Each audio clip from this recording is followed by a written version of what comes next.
Hello everyone and welcome to today's video, and today NASCAR is officially back. The Clash of the Coliseum just finished, well not just but finished today. We will obviously have a returning winner back into the winner's circle, and NASCAR is already on a great start. More fire issues, basically more rocket fires thanks to Ty Gibbs catching on fire, and NASCAR was booted off the main channel of FS1 to FS2 for fucking bowling. So, already, NASCAR is having a fantastic start to the 2023 season. Obviously, I think by now I will show a video of Ty Gibbs' fire. It was actually pretty horrific, very, very scary. It was basically the same as Kevin Harvick's fire back in Richmond, but he was all good. He couldn't qualify sadly, but I'm pretty sure he's still able to finish the race. I'm not too sure though. I know he finished his heat race, but I don't think he finished the main event, sadly. But either way, let's get right on to next week's race, which is obviously Daytona, the Daytona 500 for the Cup Series, and also all the Premier Series are also going to be there, along with the ARCA Menards Series. So Thursday, that's just random draw and qualifying. No one really cares. We actually was at the Busch Light Pole qualifier for the Cup Series. That'll be at 8:15 p.m. That'll be on FS1, MRN, and Sirius XM on Thursday. Okay, so there's quite a lot of stuff on Thursday. We'll ignore the random drawing for the qualifying lineup and the garage hours. We'll only talk about practice and the qualifying. So practice for ARCA Menards Series that'll be on 4 or 5 p.m. Eastern Time. The Truck Series, for now called the Craftsman Truck Series, that'll be at 5 or 5 p.m. Eastern Time. That'll be on FS1, MRN, Sirius XM. At 7 p.m. Eastern Time will be the first dual race for the Cup Series. And then approximately 8:45 p.m. Eastern Time, that'll be for the second dual race, both of them FS1, MRN, and Sirius XM. On Friday, we have qualifying for the ARCA Menards Series. Okay, so it's quite a lot, yeah. See, ARCA Menards Series and the Truck Series, both of them have qualifying. The ARCA Series, that'll be on 1:30 p.m. Eastern Time. We don't know where that's going to be streamed, but I guess we'll find out. At 3 p.m. Eastern Time will be the Truck Series qualifying once again on FS1, MRN, and Sirius XM. Practice for both Xfinity and the Cup Series. At 4:30 p.m. will be the Xfinity Series once again, FS1, MRN, and Sirius XM. At 5:30 p.m. will be the Cup Series race on the exact same channels, and then the Truck Series race that'll be on 7:30 p.m. Eastern Time for the running of the next era Energy 250. Once again, FS1, MRN, and Sirius XM. On Saturday will be final practice for the Cup Series at 10:30 a.m. That'll be on FS1, FS2 this time, and then MRN and Sirius XM. Qualifying as well at 11:30 a.m. for the Xfinity Series. Once again, FS1, MRN, and Sirius XM. The race itself for the ARCA Menards Series also at 1:30 p.m. Same channels, and then at 5 p.m. for the Xfinity Series race for the running of the Beef. It's What's for Dinner 300 on the worst possible race name ever. Once again, FS1, MRN, Sirius XM. And then finally, on Sunday, we have quite a lot of stuff obviously here. At 2:30 p.m. will be the 65th annual running of the Daytona 500 at 2:30 p.m. Eastern Time for the Cup Series. That'll be on Fox, MRN, and Sirius XM.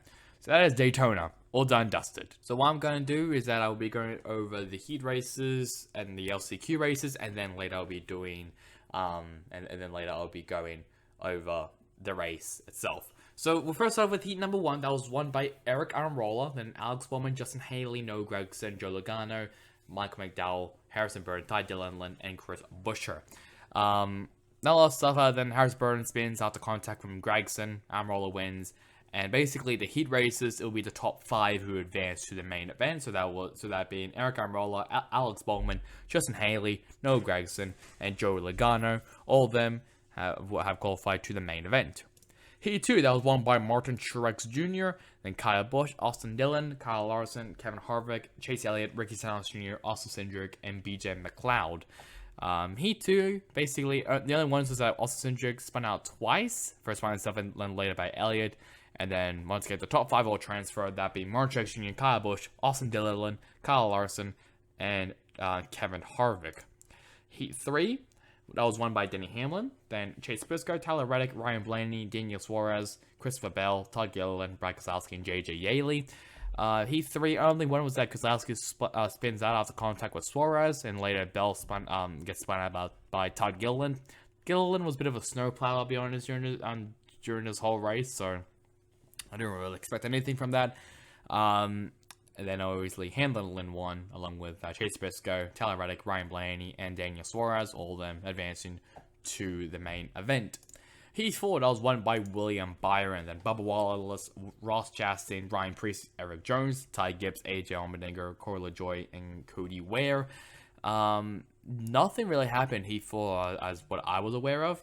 So basically, top 5, Byron, Wallace, Chastain, Preece, and Eric Jones, all of them advancing to the main event. For the first LCQ, that was won by Michael McDowell, then Christopher Bell, Todd Gilliland, Harrison Burton, Brad Keselowski, Ty Dillon, Chris Busch, and JJ Yeley. For this one, it is the top 3, so that being McDowell, Bell, and Gilliland, all of them advancing to the main event. One thing was that Harrison Burton missed the corner from second place, so he just went off. So pretty unlucky there for Harrison Burton, but that's just how racing is. And then for the second LCQ, that was won by Chase Elliott. Then Ty Gibbs, AJ Allmendinger, Ricky Stenhouse Jr., Austin Cindric, Corey LaJoie, Cody Ware, and BJ McLeod ran out the field. Obviously, Elliott just barely beat out Ty Gibbs for the win. Allmendinger also transfers with Elliott and Gibbs. And very interestingly as well, Austin Cindric also advances, as he was the highest driver from the Sandies last year to not be in the main event. So basically, he got a freebie. Obviously, without that win, I'm pretty sure he would have probably not made it into the main event. So, speaking of the main event, let's now talk about the main event. And obviously, we first start off with the results, and that was won by Martin Truex Jr. as he returns back to victory lane. In second place, Austin Dillon, then Kyle Busch, Alex Bowman, Kyle Larson, Tyler Reddick, Ryan Preece, Ross Chastain, Denny Hamlin, and William Byron ran out the top 10. And Justin Haley, Kevin Harvick, Christopher Bell, Noah Gragson, Chase Briscoe, Joe Logano, Ryan Blaney, Eric Almirola, Daniel Suarez, and AJ Allmendinger ran out the top 20. And for the other drivers, we have Chase Elliott, Bubba Wallace, Todd Gilliland, Michael McDowell, Austin Cindric, Ty Gibbs, and Eric Jones ran out the 27 Cup field. So, obviously, there was a bunch of spins, lap 23. Blaney spun out, collects Elliott, Briscoe, Gibbs, Suarez. Lap 42, Allmendinger spins out to contact with Todd Gilliland. That's what I was talking about, that Gilliland was being a bit of a snowplow today. Lap 73, these two, Ross Chastain and Denny Hamlin, once again going at each other, as Hamlin got spun out by Ross Chastain. When is this rivalry ever going to end? Probably never, until like one of them retires, probably, from racing. But yeah, again, I guess it's gonna be a bit of an occurrence now, with Chastain and Hamlin. I can't believe that they somehow got together again. I'm expecting Chastain to probably get revenged. I expect Hamlin to get revenged on Chastain, maybe. But wasn't that detrimental? Wasn't that big to really ruin his race? I mean, yeah, he finished behind Chastain. That obviously sucks. But I think he'd be fine. I don't think it's really like that big or anything. But obviously, if Hamlin is obviously tired of him, which I'm guessing he probably is tired of him, then I expect him to probably get his revenge on him at Daytona. But we'll see, depending on what if they're in the same duel and where they are in the 500. But we'll see. Lap 78, Harvick gets spun out by Todd Gilliland, and I'm pretty sure later Harvick got his revenge on Gilliland, on Todd Gilliland. So that doesn't really matter.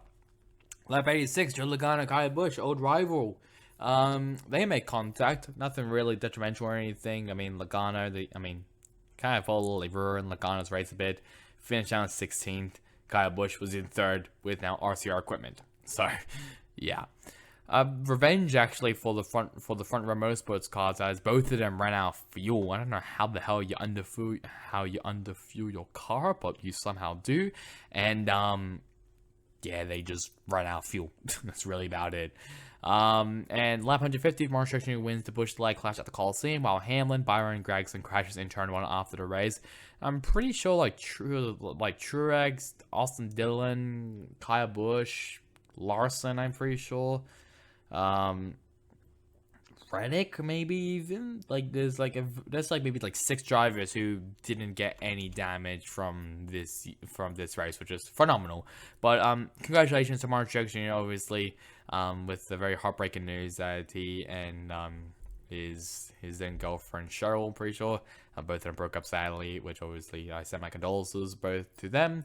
But it's also great to see Truex back in victory lane. I think he's finally figured out the car, and we'll see if he's actually going to be a championship threat. So just a reminder of the Daytona schedule. Obviously there's quite a lot, so I'm not really going to go through all of them.